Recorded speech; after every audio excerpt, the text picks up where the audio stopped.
Bonjour monsieur, je m'appelle Sushat Kumar, je suis chercheur sur ce campus et j'ai beaucoup de chance d'avoir l'occasion d'éclaircir mes doutes avec vous, monsieur. Ma question c'est, j'ai perdu mon étincelle, ok? Et je ne suis pas vraiment, vous savez, une personne constamment motivée. J'ai perdu ma motivation, comment la retrouver? Pour vivre ma vie et la vivre de façon joyeuse, pour retrouver la paix intérieure.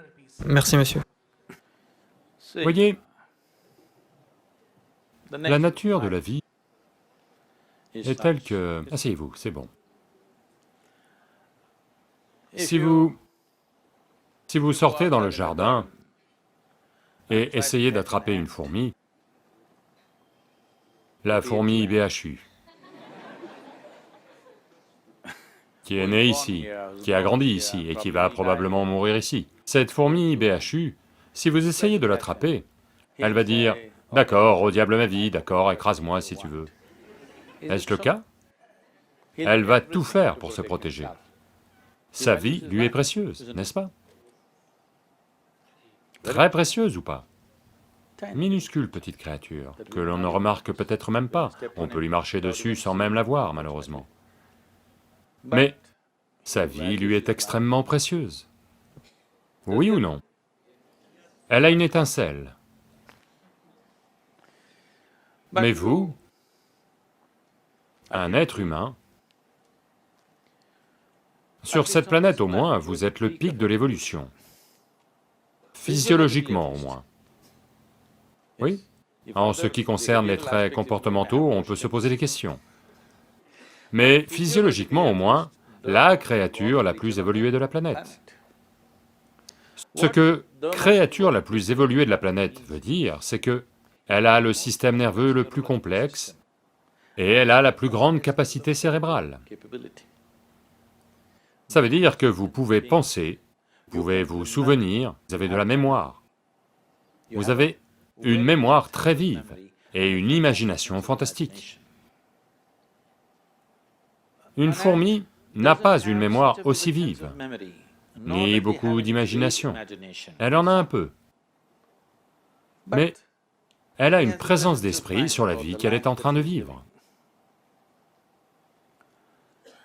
Comme les systèmes éducatifs par lesquels vous passez dès la maternelle sont tels. Il est question de tout, à part vous. Il est question de tout le reste. Quelqu'un est docteur en tourisme, quelqu'un est docteur en biotechnologie, quelqu'un est docteur en quelque chose. Rien à propos de ceci. Comment est-ce que ceci fonctionne? On n'y prête aucune attention. Un être humain fonctionne. Vous savez, vous avez un temple Kala Bhairava ici. Ce que ça veut dire, c'est que un être humain existe dans 3 temporalités. Il vit du fait de la richesse de sa mémoire. La richesse de votre mémoire détermine ce que vous allez faire et ce que vous n'allez pas faire, là, maintenant, n'est-ce pas? Donc la mémoire est importante, l'expérience actuelle est importante, et la vivacité de votre imagination pour demain est très importante. Là maintenant, le problème c'est que ces choses ont toutes été mélangées, parce que la discipline liée à ces facultés n'est simplement pas apparue. Rien n'a été enseigné à nos enfants sur le fait que, quand on dit discipline, les gens pensent discipline à l'anglaise, marcher comme ça, comme des idiots. Il n'y a pas de discipline de ces facultés. De ce fait, votre propre mental se retourne contre vous. Ce qui s'est passé il y a 10 ans, vous en souffrez encore. Allô? Ce qui pourrait avoir lieu après-demain, vous en souffrez déjà. Parce qu'il n'y a pas de discipline de ces facultés. Vous ne savez pas comment utiliser votre mémoire, vous ne savez pas comment utiliser votre imagination. Votre mémoire vous fait souffrir, votre imagination vous fait souffrir. Et vous pensez que vous souffrez de votre vie. Vous ne souffrez pas de votre vie, vous souffrez uniquement des 2 plus grandes facultés de l'être humain. Une mémoire vive et une imagination fantastique. N'est-ce pas ainsi? Si vous souffrez des plus grandes facultés que vous ayez, que peut-on faire pour vous? Si vous souffrez d'une maladie, compréhensible. Si vous souffrez d'un handicap, compréhensible. Si vous souffrez de votre capacité, un cas désespéré. Oui ou non?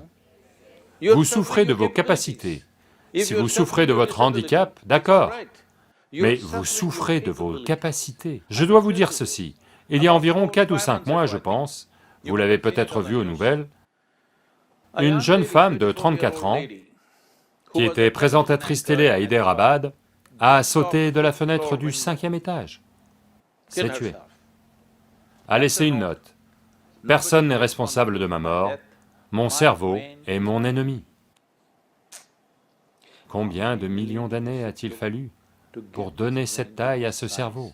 Et maintenant il devient votre ennemi? Elle a exprimé cela, mais cela est vrai pour près de 90% des êtres humains.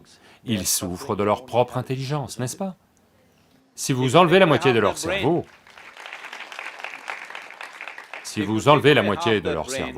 ils seront paisibles.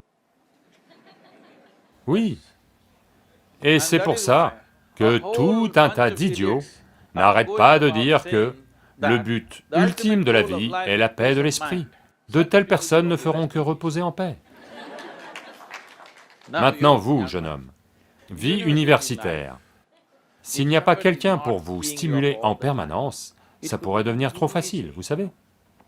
Même moi, je m'en souviens, quand j'étais à l'université, la plupart du temps, on était à la cantine ou dans le jardin.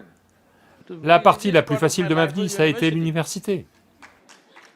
Je crois que... Je sais que ça ne va plaire à personne mais je pense que cette période universitaire doit être raccourcie, à moins que quelqu'un ne produise quelque chose de brillant. Ils doivent être éjectés en 3 ou 4 ans, tout le monde. S'ils font quelque chose en étant très concentrés et très intensément, ils doivent rester. Autrement, voyez, c'est tout ce que je vous dis à tous les jeunes. Faites tout ce que vous voulez dans votre vie. Mais vous devez être intensément concentré sur quelque chose. Si vous n'investissez pas dans quoi que ce soit dans votre vie, elle va simplement être gâchée. Parce que, comme je vous l'ai dit au tout début, un ingrédient de base de votre vie est le temps, et lui ne fait que filer. Vous vous êtes déjà rapproché de votre tombe de 2 heures depuis que je suis arrivé. Oui ou non? 2 heures plus proche de Manikarnika. Oui ou non? Oui, vous n'êtes pas immortel, c'est juste une durée limitée. Êtes-vous une vie précieuse, je vous le demande? Votre vie est-elle précieuse pour vous? Alors vous devez décider où vous souhaitez investir cette vie, si elle est précieuse. Si elle ne vaut rien, jetez-la n'importe où. Si elle est précieuse, investissez dans quelque chose qui en vaut la peine, n'est-ce pas?